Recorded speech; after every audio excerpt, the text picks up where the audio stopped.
मैं इस वक्त मौजूद हूँ उकाड़ा में। यहाँ पर तसव्वुर नामी 24 साल लड़का जिसको पुलिस ने तशद्दुद करके हलाक कर दिया, जिसकी 1 महीने बाद शादी थी। पुलिस आई है सिविल कपड़ियां दे विच, दीवारां तो छाला मार के अंदर आई है, चुक के लै गए ने थाने।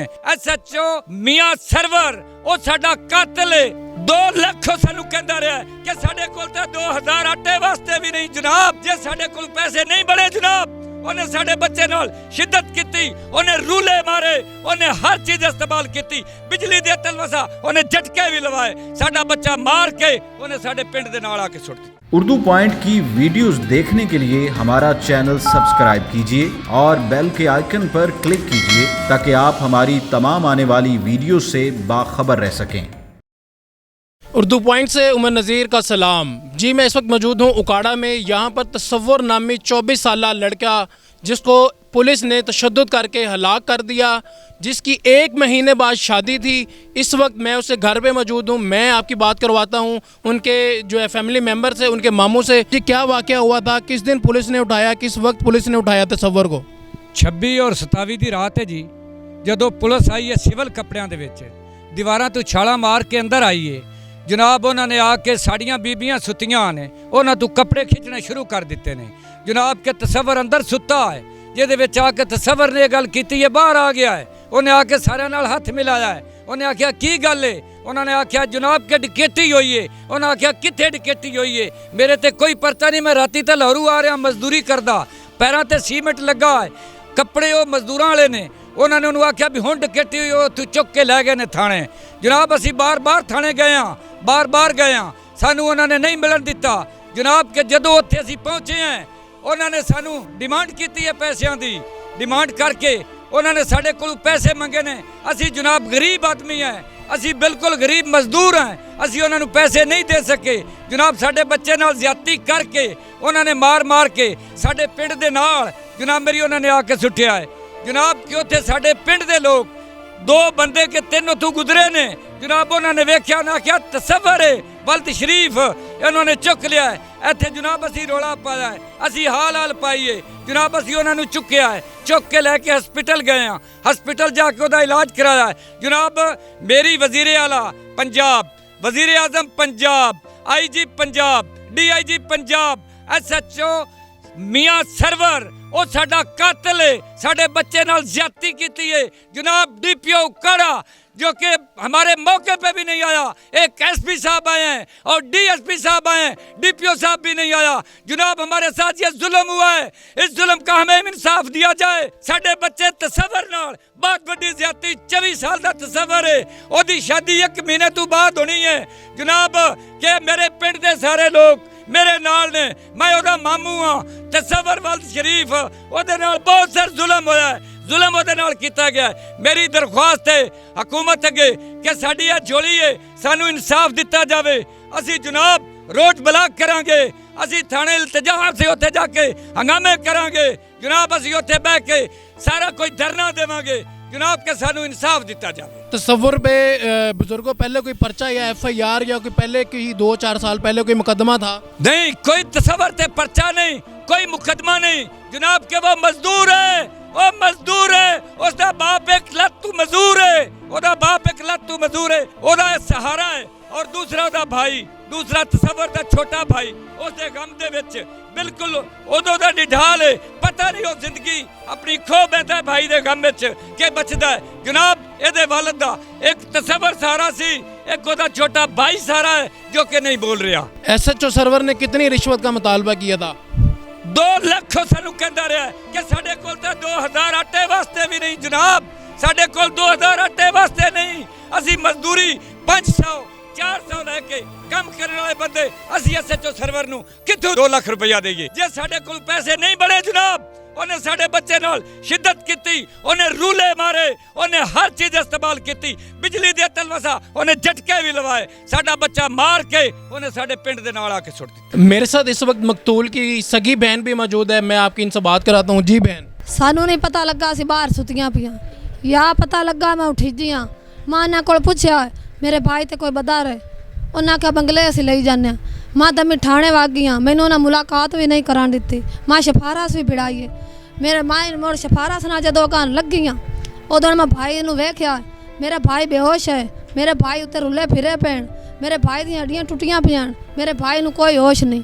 उदों मैं पिछे हटियां मैं पिटियां, मैं घरों पैसे गलेन, मेरा भाई उन्हें मोड़ भी नहीं छड़िया, मैं दुए ते मोड़ वाग गई। मेरे भाई ने उन्हें आख्या भी वो चौकी च लेके वाग गए, मैनू अगा नहीं पता भी उन्हें दसी नहीं चौकी, मेरा भाई मेरे मत्थे नहीं लगा। मैं आप हल्की हो गई, भैणा बिरा बड़े चाह देन, भाई जी मैं तो इंसाफ लेना जिवें करके भी कोई करे मैं इंसाफ लेना। भैणा दे बिरा लाल कोस जावे, भैणा तू बर्दाश्त नहीं होंदे, निजायज गुस्सा इन्ने जनाब होंदे तो दरखास्त चगांदे, परचा चगांदे, साढ़े नाल केस लड़ लेंदे, निजायज ले गए। पुलिस कत दीवारां टपियां, जदों उन्हां दीवारां टपियां बाहर पता लगा है, अस मैं उन्हां कोल पुछया, मैं आप उठिजी हाँ, मैं आख्या कित्थों दे ने, मैनू नहीं पता भी डाकू हैं कि पुलिस है। जदों मैं उन्हां तो पुछया है उदों तो सवार आप सिर खुद अंदरों निकल गया। उस जनाब उन्होंने सलाम लिया, जदों सलाम लिया उस आख्या मेरा जुर्म सबूत करो, उन्हें उन्होंने फाद रखा, वो लै गए थाने। साडा जो घर स्कूटर पिया उन्हें कागज मंगे, असी मुल खरीदया आया, मैं कागज भी चाक दिते जान, अंदरों मोबाइल चुके इन्हें, वो लैके वग गए, उत्थे उन्हें मारिया, इन्हें तफशीश की इन्हें सा जो कुछ किया, मैं तो इंसाफ लेना जिमें करके भी हो सकती ने, मेरी मिन्नत ने, मेरी मदद करो जिमें भी होती ने। तिना दियां दा टाइम है, तिना दियां ना एक गल की गई, मैं आप खुद रोड़ा दे उत्ते मैं आप टायर आग लौसा आण के जनाब भैन भरावां नूं हल्के हो जाते, जिन्हां दे भाई मर जावे भैणा साबित नहीं रहिंदियां।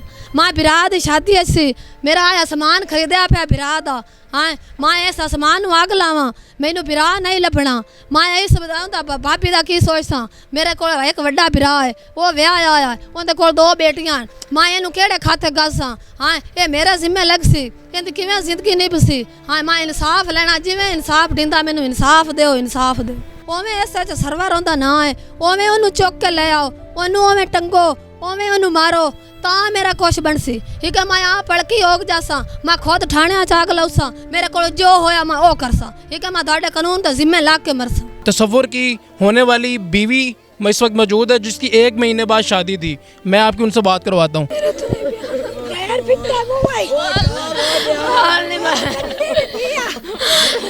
मक्की में बयान करा मेरा साग जाड़ गया।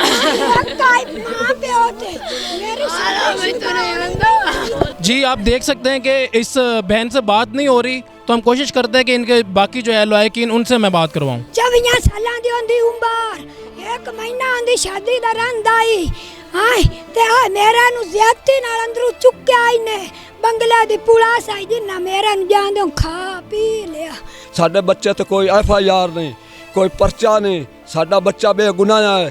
3 दिन रखा इन्हें, मार के 10 बारी रूला फेरा इन्हें, रूला पार फेर के रोड में सट गए ने। पुलिस ने आन के हमला किया सी, आन के बेड तो चुक्या सी, उन्हें ना बेअदबी की सी, उन्हें ना बड़ियां ज़्यादतियां हुई सी, मार के सड़क ते सट गए सी। जान के पुछ लो वेख लो, जो मुल्क खुदा दे साड़ी मदद की जाएगी। ये वजीरे आला साड़ी मदद ना कर से, इंसाफ दा जेड़ा ना बन से, असी रोड ब्लॉक कर सा है, असी थाने दी टिट खोड़ दी सा है। ए जी मेरी भांजी है जी, पुलिस वाले आए ने, उन्हें मियाँ साहब नूं चुक के लै गए ने, ते सानू पता ही नहीं सी भी पुलिस है या डाकू ने। रात 1 बजे आए ने, वो लै गए ने, उन्हें उत्थे उन्होंने तशद्दद इतना को कीता है भी चलन तू बेकार हो गया।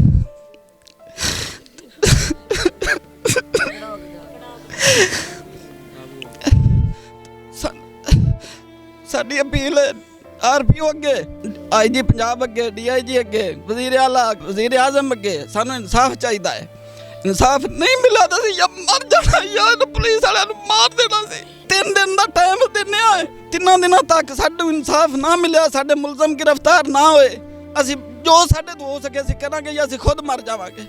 मेरे भाई नू कोट के मार के रूले फेरे इन्हें, मेरे भाई दे पताड़ों मले इन्हें, मेरे भाई नू झटके लवाए इन्हें, मेरे भाई दी शाहरा गाली नाड़ी कुटियाँ इन्हें। 3-4 दिन बाद मेरा भाई बेहोश हो गया, बिल्कुल मुक गया, अंदरों ख़त्म हो गया है। ਉਹਨੂੰ ਇੱਥੇ ਰਸਤੇ में ਸੱਟ ਗਏ ਨੇ। ਸਾਡੇ ਨਾਲ ਇਨਸਾਫ ਕਰੋ, ਸਾਡੇ ਨਾਲ ਇੰਨਾ ਗਹਿਰਾ ਸਦਮਾ ਪਹੁੰਚਿਆ ਨਾ ਕਿ ਅਸੀਂ ਗੱਲ ਨਹੀਂ ਕਰ ਸਕਦੇ, ਕੋਈ ਤਫਸੀਲ ਨਹੀਂ ਦੱਸ ਸਕਦੇ, ਲੇਕਿਨ ਸਾਡੀ ਅਰਜ਼ ਹੈ ਕਿ ਸਾਡੇ ਨਾਲ ਇਨਸਾਫ ਚਾਹੀਦਾ। ਇਮਰਾਨ ਖਾਨ ਤੁਹਾਡੀ ਮਿਹਨਤ ਕਰਨੇ ਆ, अगर तुसी इंसाफ ना किया साडा जिन्ना जोर चलिया असीं लावांगे। जी मेरे साथ इस वक्त मौजूद हैं SP शमसुल हक दुरानी साहब, जो कि इस केस को देख रहे हैं। सर काइंडली बताइएगा कि क्या अपडेट्स हैं अब तक, जो है आपको किस वक्त ये केस रिपोर्ट हुआ और इस पर अब तक आपने क्या कार्रवाई की है? जैसे ही आपके इल्म में आप कल मौजूद थे प्लेस ऑफ अक्रस जहाँ पे आप आए हमारे पास, तो फिलफौर इसकी इंक्वायरी भी की और एप्लीकेशन लेकर हमने केस रजिस्टर कर दिया अंडर सेक्शन 302। और आपको जैसे पता है कि इसमें पुलिस ऑफिशियल्स जो है उनके ख़िलाफ़ ये केस रजिस्टर्ड हुआ। फिलफौर जो डेड बॉडी की जो हमने पोस्टमार्टम करवाया गया, अभी पोस्टमार्टम रिपोर्ट की जो फाइनल रिपोर्ट आएगी उसके मुताबिक ही आगे केस को मज़ीद प्रोसीड किया जाएगा। सर इसमें कितना टाइम लग जाएगा? रिपोर्ट आपने भेजी है, कितना टाइम पीरियड रिक्वायर्ड होगा? मेरा ख्याल आज या कल में रिपोर्ट आ जानी चाहिए, जो बोर्ड बैठा है, और जैसे में रिपोर्ट देंगे हम इसको इंशाल्लाह ऑन मेरिट डिसाइड करेंगे। सर SHO साहब को आपने मुअत्तल कर दिया है और उसके बाद जो है उनको गिरफ्तार किया गया सर? जैसे ही वो तमाम के मुतालिक हमें कंप्लेंट लॉन्च हुई, आपको पता है जब कि कंप्लेंट लॉन्च हो जाए फ़ौरन उनको तमाम को सस्पेंड करना पड़ता है, सस्पेंड कर दिया है। और जैसे ही हमारे पास पोस्टमार्टम रिपोर्ट आएगी उसके बाद फर्दर प्रोसीड किया जाएगा। और इसमें आपको ये बता दूँ, कानून के मुताबिक जो भी हम कार्रवाई करें कानून के मुताबिक होगा। इसमें जो इन्वॉल्व हुआ उस कत्ल में किसी सूरत में स्पेयर नहीं किया जाएगा। तहरीके इंसाफ की हुकूमत में भी अगर इंसाफ नहीं मिलेगा तो कब इंसाफ मिलेगा? मेरी हुकूमत से, IG पंजाब से, बुजदार साहब से, CM से, PM से, RPO सहीवाल तारक अब्बास कुरैशी साहब से, DPO उमर सईद मलिक से मेरी ये रिक्वेस्ट है कि बराए मेहरबानी बात इनकी सुनी जाए और प्रॉपर ऑन मेरिट तफ्तीश की जाए और इनको इंसाफ दिया जाए। अपने होस्ट उमर नज़ीर को इजाज़त दीजिए। अल्लाह हाफिज़।